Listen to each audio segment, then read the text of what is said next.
घाटशिला बोलते ही जमशेदपुर के राजगोड़ा में पहाड़ों के बीच स्थित रंकड़ी मंदिर की याद जरूर आती है।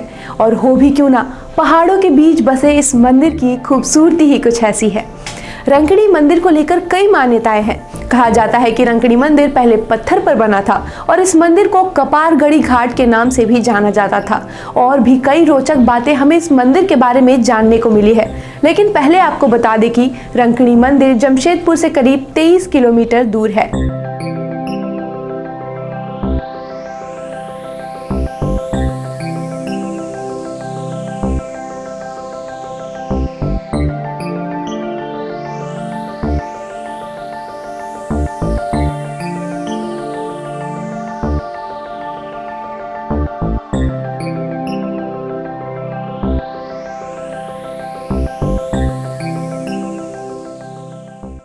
जमशेदपुर से यहाँ तक के सफर को तय करने के लिए दो रास्ते हैं। पहला रास्ता रांची जमशेदपुर राज्य मार्ग यानी कि NH 33 से होकर गुजरती है, तो वहीं दूसरा जमशेदपुर शहर के अंदर से होते हुए मंदिर की ओर जाती है। जमशेदपुर शहर के अंदर से जाने के लिए आपको पहले परसुडी फिर गोल पहाड़ी होते हुए जाना होगा। अगर आप अपनी पर्सनल गाड़ी से रंकड़ी मंदिर जाना चाहते हैं तो आपको करीब 40 मिनट का सफर तय करना होगा।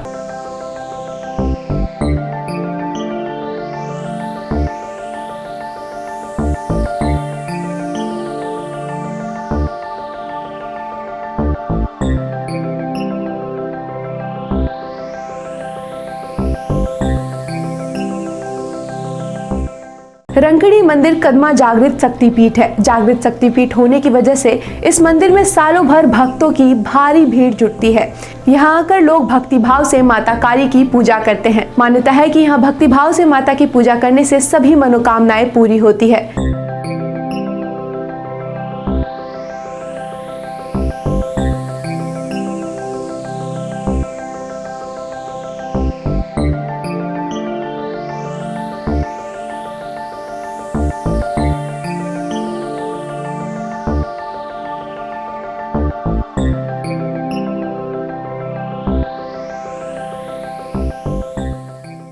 इस मंदिर में रंकड़ी माता की प्रतिमा के अलावा भी कई मंदिर है। मंदिर में शिव परिवार, बजरंगबली, राधा कृष्ण, श्री राम परिवार, माता शीतला और नवग्रह के साथ साथ गणेश कार्तिकेय की प्रतिमाएं स्थापित है। और कुछ ही महीने पहले एक शिवलिंग भी यहाँ स्थापित की गई है।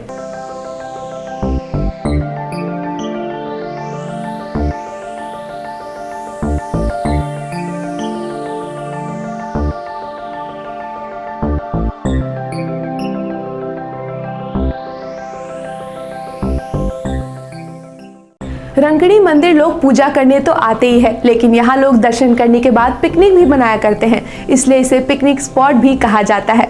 यहाँ पूजा करने और पिकनिक मनाने के लिए झारखंड के अलावा उड़ीसा, पश्चिम बंगाल समेत कई राज्यों से लोग आया करते हैं।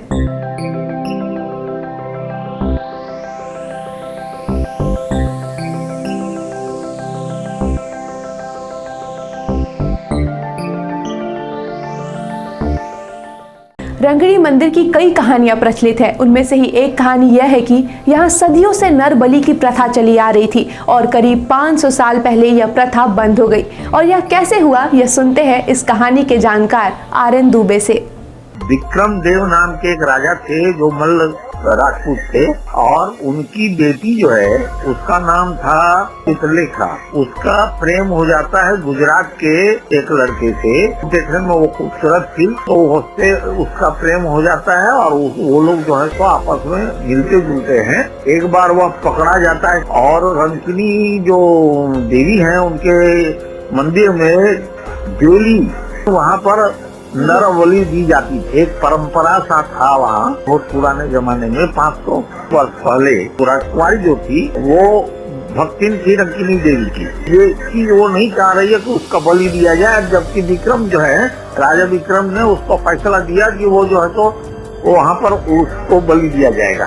तो उसको बलि देने के लिए सोचा गया था कि अमावस्या के दिन उसको बलि दिया जाएगा। तो अमावस्या के दिन काली रात में उसको ले जाकर के वहाँ ले जाया गया। और जो बलि की वहाँ परंपरा थी, 2 जगह बधिक स्थल जो था 2 जगह बना हुआ था। एक था धोबी घाट के पास और एक था मंदिर के अंदर में। तो धोबी घाट वाला जो है वहाँ पर कहा जाता है कि रंकिनी देवी मैंने वहीं उपस्थित हुई थी, पहली बार वहीं आई थी। तो वहाँ पर उसको ले जाया गया। सुबह में जाकर के प्रार्थना की थी रंकिनी देवी से वो चित्रलेखा कि इस प्रकार का हम कैसे हो सकता है, तुम तो माँ हो, तो तुम्हारे इसमें तुम अपने बेटे का संहार कैसे देख सकती है।